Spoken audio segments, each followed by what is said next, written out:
The worst experience and the worst time in my life, the real rock bottom for me, was 8 years ago when I lost my third child.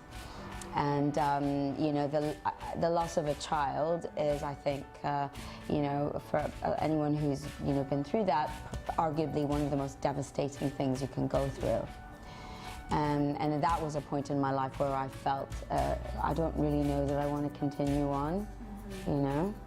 I remember this mantra going on in my head the whole time. I just wish I could run away from it all. I wish I could run away from this all.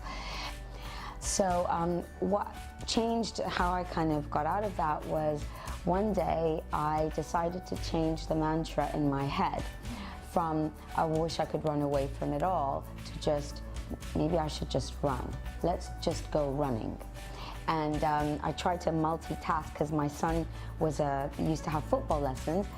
So when I would take him for football, I decided one day to put my sports shoes on, and while he was playing, to just kind of jog around the football field where I could still cheer him on.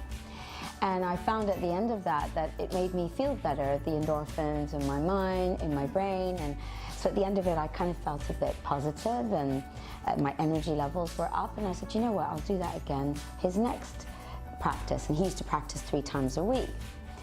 And lo and behold, that's how I started to find a way to save myself basically from getting into depression. Yeah, I can completely relate to that as well. Totally. I mean, that's where I met you, I think. Yes. At Dubai Creek Striders. That's right. And you know how I got to the Dubai Creek Striders was one of my clients at the time, which was Tom Smith. Really? So our mutual friend Tom Smith was one of my, he worked at a bank. And I took Tom to the Striders. Oh, look at that. So and then, ready?